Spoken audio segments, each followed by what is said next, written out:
I'm chilling at home, enjoying life in Lagos, Nigeria, where the hustle and bustle is never ending. And life was pretty normal until my dad decides to marry this amazing woman who just happens to have a daughter, my stepsister, Zara. Now, when I first met Zara, I thought she was just this cool girl who came with my new family dynamic. She had that vibe you can't quite put into words. It wasn't long before I realized, whoa, I may or may not have had a teeny tiny crush on her. The thing is, she's got this brilliant smile and the kind of laughter that just lights up a room. Trying to hide my feelings around her was like trying to hide the sun in the middle of the day. But here's where it gets juicy. As we started hanging out more, it wasn't just a crush anymore. I mean, I had fell hard. But there was this constant battle in my mind. The what ifs and should I really feelings were going wild. Every moment we spent together felt magical, yet I was burdened by the idea of what our families would think. Could I be the guy who falls for his stepsister? What would my friends say? So, I did what any rational person would do. I consulted the elders. You know, the family members who have an answer for everything. They told me, well, relationships built on love transcend family lines, as long as it's genuine and respectful. But honestly, hearing that didn't satisfy my nervous heart.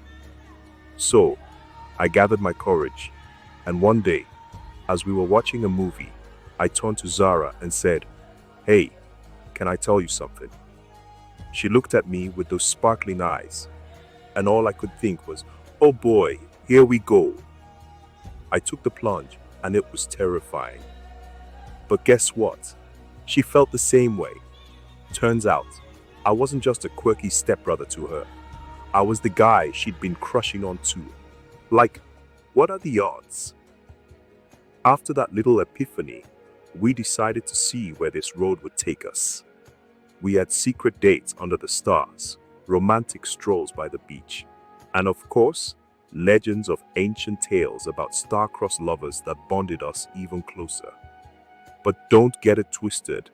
It wasn't all puppy love. There were challenges, family opinions, cultural expectations, and the hardest part, keeping it all under wraps. Let me tell you, nothing keeps a secret family romance more exciting than hiding it right under everyone's nose. But each moment was worth it as we blossomed through this chaotic, beautiful journey together. So, what's the moral of the story? Life is short, and love sometimes finds a way to surprise you, whether it's inconvenient or not. And yeah, in our case, it might be a little unconventional, but it was our story, and we embraced it. So, if you've got a crush that feels a little too complicated, just remember, love is wild, love is crazy, and it often doesn't fit inside the box we try to shove it in. Thanks for being a part of my journey. Like, share, and drop a comment if you've ever been in a love story that defied the odds. Until next time, stay wild and keep loving fearlessly.